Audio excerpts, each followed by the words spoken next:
하나님의 말씀 가운데로 들어오신 교우 여러분 환영하고 축복합니다. 안녕하세요. 한기영 목사입니다. 오늘도 우리의 삶 속으로 들어오시길 원하는 주님께 우리의 마음을 열어드립시다. 그리고 주님의 말씀에 귀를 기울입시다. 그 말씀을 가지고 오늘도 승리의 삶을 사시기를 주님의 이름으로 축원합니다. 저는 오늘 이 말씀을 묵상하면서 어릴 때 생각이 났습니다. 제가 고등학교를 졸업하고 대학을 가려고 집을 떠날 준비를 할 때였습니다. 하루는 부모님이 저를 불러 이런저런 당부를 해주셨습니다. 아마 어린 아들이 처음 집을 떠나는 것이 염려가 되셨던 모양입니다. 지금도 기억나는 말씀이 있는데 그것은 사람이 순리대로 살아야 한다는 말씀이었습니다. 물은 위에서 아래로 흐르기 마련이다. 흐르다 보면 이런저런 바위 같은 것을 만나게 되는데 그럴 때마다 물은 그것들을 돌아서 흐른다. 그게 이치고 순리다. 그런 것처럼 공부하는 것도 사람 사귀는 것도 순리대로 살아야 한다고 말씀해 주셨습니다. 살아보니까 그 말씀이 맞는 말씀이었습니다. 순리대로 살면은 소소할 수 있습니다. 화려하지 않을 수 있습니다. 거창하지 않을 수 있습니다. 하지만 그 속에 진짜 행복이 들어있음을 살아보니까 또 나이를 먹어가다 보니까 알게 되는 것 같습니다. 그런데 언제부터인가 사람들은 이 순리를 거슬러 영리로 살려고 했습니다. 아래로 흘러야 할 물을 자꾸 거슬러 거꾸로 흐르게 하려고 했습니다. 그러다 보니까 탈이 나기 시작했고요. 부작용이 나타났습니다. 순리가 영리로 바뀌면서 세상은 뒤집어졌고요. 죄악이 간영했습니다. 소돔과 고모라의 심판이 있었지 않습니까? 하지만 그 뒤에도 영리는 여전히 지속되어 왔습니다. 오늘 본문의 말씀은 이런 순리를 거스르는 영리에 대해 말씀해 주시는 하나님의 강력한 경고의 메시지입니다. 이 경고가 오늘 우리에게 주는 교훈이 무엇인지 하나하나 살펴보려고 합니다. 두 가지 정도를 살펴보려고 하는데요. 첫 번째로 영리는 하나님의 참된 것을 거짓으로 바꾸는 것이라는 겁니다. 자, 오늘 우리가 읽은 본문 26절은 이 때문에 라는 말로 시작하고 있죠. 이것은 원인과 결과에 대한 접속어인데요. 뜻을 제대로 이해하려면 원인이 되는 앞의 말을 살펴봐야 합니다. 자, 앞의 말이 뭐가 있습니까? 26절 바로 앞인데요. 자, 24절과 25절에 보시면은 그러므로 하나님께서 그들을 마음의 정욕대로 더러움에 내버려 두사 그들의 몸을 서로 욕되게 하셨으니 이는 그들이 하나님의 진리를 거짓으로 바꾸어 피조물을 조물주보다 더 경배하고 섬김이라. 자, 여기 보면은 24절에 하나님이 그들을 내버려 뒀다고 했습니다. 어떻게 해요? 마음의 정욕대로 내버려 뒀다는 겁니다. 자기 하고 싶은 대로 다 하게 내버려 뒀다는 것이죠. 자, 그런데 그게 더러운 것이라고 말씀하고 있습니다. 하나님 보시기에 더러웠다는 것이죠. 뭐가 그렇게 더러웠을까요? 보니까 몸을 서로 욕되게 하는 것이 더러웠다는 겁니다. 그게 왜 더럽습니까? 25절에 보니까 진리를 거짓으로 바꾸었기 때문이라고 말씀하고 있습니다. 진리를 거짓으로 바꾸니 더럽다는데 그렇다면 하나님의 진리는 도대체 무엇이었을까요? 무엇이 거짓되고 욕되고 더럽다는 것일까요? 그것은 남자와 여자의 몸이 하나 되는 것과 관련되어 있었습니다. 남자와 여자가 만나서 서로 사랑하고 결혼하고 가정을 일구는 것이 하나님의 원리였습니다. 그리고 그 속에서 자녀를 낳고 번성하게 되는데 그게 하나님의 진리이며 순리였습니다. 그런데 이 진리를 거스르는 것입니다. 남자와 여자가 결혼하여서 한 몸이 되는 게 순리인데 이걸 자꾸 거꾸로 뒤집어 버리는 것입니다. 남자가 남자를 취하고 여자가 여자를 취하는 이 순리를 영리로 바꾸어 버리는 것이죠. 출애굽한 이스라엘 백성들을 한번 생각해 보십시다. 하나님은 애굽에서 종살이하던 그 이스라엘 백성을 이끌고 나오셨습니다. 그리고 자기 백성으로 삼으려고 했습니다. 근데 가만히 보니까 이들이 너무 애굽 문화에 젖어 있었고 오염되어 있었습니다. 그래서 그들을 시내산 밑으로 데리고 갔습니다. 그래서 그곳에서 취해야 할 것과 버려야 할 것을 낱낱이 일러주었죠. 그게 뭐였습니까? 그게 율법이었고 규례였습니다. 그것을 기록한 책이 무엇입니까? 그게 바로 레위기 아닙니까? 자, 그 중에 오늘 본문의 주제인 남자와 여자의 순리에 대한 것도 레위기에 기록되어 있습니다. 레위기 20장 13절인데요. 누구든지 여인과 동침하듯 남자와 동침하면 둘 다 가정한 일을 행함인즉 반드시 죽일지니 자기의 피가 자기에게로 돌아가리라. 여기 보면은요, 순리를 거슬러 남자가 다른 남자와 동침하는 것이 가정하다고 했습니다. 가정하다, 가정스럽다. 하나님 용납할까요?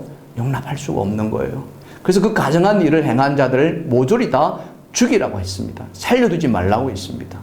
가정한 것에 대해서는 하나님은 단 하나도 자비를 베풀지 않으셨다는 겁니다. 모세에 의해 지금 바울이 이르기까지 순리를 영리로 바꾼 그 가정스러운 일이 더하면 더했지 결코 덜하지 않았다는 겁니다. 당시 로마의 타락은 최고조에 따랐습니다. 12명의 로마 황제가 지배하는 동안 무려 11명이 동성애였다고 기록하고 있지 않습니까? 기가 찰노릇이죠. 그 정도로 영리가 판을 치고 있었습니다. 그 속에 지금 로마 교인들이 살고 있는 거거든요. 교회라고 안전지대였을까요? 그러면 얼마나 좋겠습니까마는 교회 교인들도 안전하지 못했던 것입니다. 마치 지금 코로나가 교회를 비켜가지 않고 있지 않습니까? 그처럼 영리도 교회를 비켜가지 않았던 것입니다. 겉으로는 하나님을 경배한다고 하지만 그 이면에서는 타락한 문화, 더러운 영리가 자행되고 있었던 거예요. 바울은 이것을 지금 말하고 있는 겁니다. 사랑하는 성도 여러분, 하나님의 진리는 그럴수록 수 없는 완전한 진리입니다. 예수님께서는 천지가 없어지기 전에 이 모든 율법의 1.1획도 없어지지 않고 다 이루리라고 말씀하지 않았습니까? 믿으시면 아멘 합시다. 아무리 시대가 흐르고 변했다 하더라도 결코 변하거나 변질될 수 없는 것이 바로 진리 아닙니까? 하나님께서 세우신 가정의 질서, 그것이 바로 진리였습니다. 남자와 여자가 한 몸이 되는 것이 순리이며 만고의 진리임을 저는 믿습니다. 순리를 순리대로 사는 것, 그것이 하나님을 하나님되게 경외하는 것이며 그것이 우리를 향한 하나님의 축복이요 행복인 줄 믿습니다. 그런 하나님의 진리와 순리에 순응하며 사는 저와 여러분 되기를 주님의 이름으로 축원드립니다. 자, 두 번째 생각해 봐야 될 것은요, 로마 교회를 향한 하나님의 메시지는 영리의 사람은 그 마음에 하나님 두기를 싫어한다는 것입니다. 자, 오늘 본문 28절에 그것을 말씀해 주고 있는데요. 28절을 보시면은 또한 그들이 마음에 하나님 두기를 싫어하며 하나님께서 그들을 그 상실한 마음대로 내버려 두사 합당하지 못한 일을 하게 하셨으니, 순리를 영리로 쓰는 사람들은요, 그 마음에 하나님 두기를 싫어한다는 겁니다. 이게 무슨 뜻이냐 하면은 영리하는 그들도요, 하나님을 안다는 것이에요. 모르지 않다는 것입니다. 하나님이 영리를 싫어한다는 것을 그들도 다 알고 있다는 거예요. 그래서 그 마음에 하나님을 아예 지워버리려고 했던 것입니다. 하나님을 아예 무시해버린 것입니다. 문제는요, 그 마음에 하나님 두기를 싫어할 때 생겨나는 결과들이었습니다. 그 결과가 문제였다는 거예요. 하나님 마음에 두지 않으면 더 자유롭게 살 수 있고 더 마음대로 살 수 있다라고 생각했을 것입니다. 더 좋은 일, 더 행복한 일이 생긴다고 생각했을 것입니다.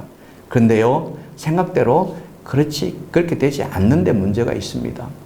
하나님 두기를 싫어한 그 결과가 어떻게 되느냐? 오늘 본문 29절과 31절에 아주 자세히 낱낱이 열거해 주고 있습니다. 그럼 같이 한번 살펴보시면은요, 곧 모든 불의, 추악, 탐욕, 악의가 가득한 자요, 시기, 살인한, 분쟁, 사기, 악독이 가득한 자요, 수근수근하는 자요, 비방하는 자요, 하나님께서 미워하시는 자요, 능욕하는 자요, 교만한 자요, 자랑하는 자요, 악을 도모하는 자요, 부모를 거역하는 자요, 우매하는 자요, 배약하는 자요, 무정한 자요, 무자비한 자라. 이 개수를 다 세어보니까 총 한 20가지 정도 되는 죄악이 쫙 열거되어 있습니다. 여기 기록된 죄악에서 저와 여러분 모두가 자유롭게 되기를 주님의 이름으로 축원합니다. 하지만요, 잠시만 방심하면은, 조그만 틈이 있으면은 그냥 이것들이 침노에 들어옵니다. 아무리 심지가 굳고 믿음이 좋다 하더라도 정말 눈 깜짝할 사이에 이것들이 우리 마음에 들어와서 다리를 털어버린다는 거예요. 그래서 베드로는 이렇게 말하지 않았습니까? 근신하라, 깨어라, 너희 대적마귀가 우는 사자와 같이 두루다니며 삼킬 차를 찾는다라고 경고했지 않습니까?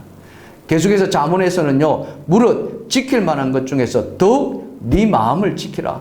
생명의 근원이 이에서 남이라. 예. 우리 머리 위로 새가 날아가는 것을 어찌 막을 수 있겠습니까? 막을 수 없습니다. 하지만 우리 머리 위에 새집을 짓게 내버려둬서는 안 되지 않겠습니까? 그렇지 않습니까? 그러기 위해서는 우리가 어떻게 해야 합니까? 우리 마음을 지키기 위해서 우리가 어떻게 해야 합니까? 악한 영의 세력, 사탄 마귀들이 침노하지 못하도록 우리의 마음에 빗장을 걸어 잠궈야 하지 않겠습니까? 시편 148편 11절과 13절은 그것을 대해서 답해주고 있습니다.